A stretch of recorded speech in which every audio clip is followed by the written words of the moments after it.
नमस्कार, मैं सौरभ प्रयास वेलफेयर फाउंडेशन से एक बार फिर आपके सामने हूँ। कहना चाह रहा था कि मुसीबतें हमारी ज़िंदगी की एक सच्चाई है और इस सच्चाई को कोई तो समझ लेता है और कोई पूरी ज़िंदगी इसका रोना रोता है।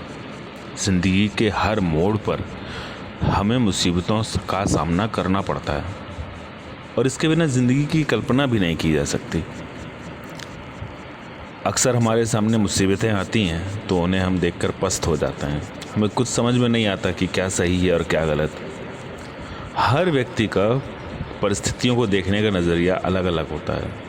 कई बार हमारी ज़िंदगी में मुसीबतों का पहाड़ टूटता है, लेकिन उस कठिन समय में कुछ लोग टूट जाते हैं तो कुछ संभल जाते हैं।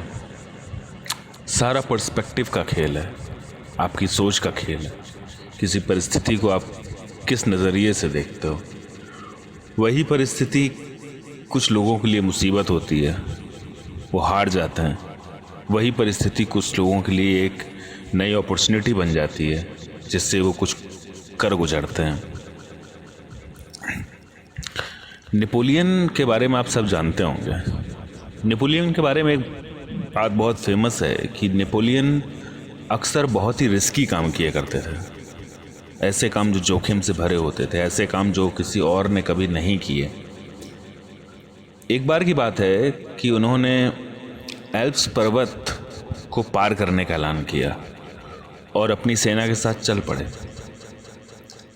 एल्प्स पर्वत विश्व के विशालतम पर्वत श्रृंखलाओं में से एक है। जब नेपोलियन वहाँ पहुँचे तो सामने एक विशाल गगनचुंबी पहाड़ खड़ा था, जिस पर चढ़ाई करना लगभग असंभव था। उसकी सेना में अचानक हलचल की स्थिति पैदा हो गई। फिर भी उसने अपनी सेना को चढ़ाई का आदेश दिया। पास में ही एक बुजुर्ग औरत खड़ी थी। जैसे ही उसने नेपोलियन का आदेश सुना तो वो पास आकर बोली, क्यों मरना चाहते हो? यहाँ जितने भी लोग आए हैं वो जीवित वापस नहीं गए हैं। अपनी ज़िंदगी से प्यार है तो चले जाओ। यह औरत की बात सुनकर नेपोलियन नाराज़ होने के बजाय प्रेरित हो गया और झट से अपने हीरो का हार उतारकर उस महिला को पहना दिया और फिर बोले, दादी, आपने मेरा उत्साह दोगुना कर दिया है और मुझे प्रेरित कर दिया है, और अगर मैं जिंदा बच जाऊं तो आप ये कहानी सबको सुनाना और मेरी जय जयकार करना। उस औरत ने नेपोलियन की बात सुनकर कहा कि तुम पहले इंसान हो जो मेरी बात सुनकर हताश और निराश नहीं हुए। जो करने या मरने और मुसीबतों का सामना करने का इरादा रखते हैं मेरे दोस्त, वो लोग कभी नहीं हारते। आज सचिन तेंदुलकर को इसलिए भगवान कहा जाता है, क्रिकेट का भगवान कहा जाता है, क्योंकि उन्होंने हमेशा ज़रूरत के समय ही अपना शानदार खेल दिखाया है और एक नहीं अनेकों बार भारतीय टीम को, क्रिकेट टीम को मुसीबतों से उबारा है। ऐसा नहीं है कि ये मुसीबतें हम जैसे लोगों के सामने ही आती हैं। भगवान राम के सामने कितनी मुसीबतें आई, और यकीन मानिए ये मुसीबतें ही मर्यादा पुरुषोत्तम राम बनाते हैं।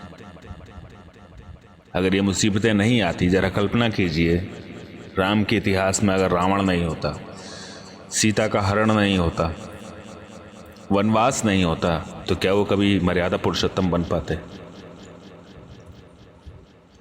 वो मर्यादा पुरुषोत्तम है और भगवान है केवल इसीलिए कि उन्होंने सभी मुसीबतों का सामना आदर्श तरीके से किया, तभी वो मर्यादा पुरुषोत्तम कहलाए गए थे।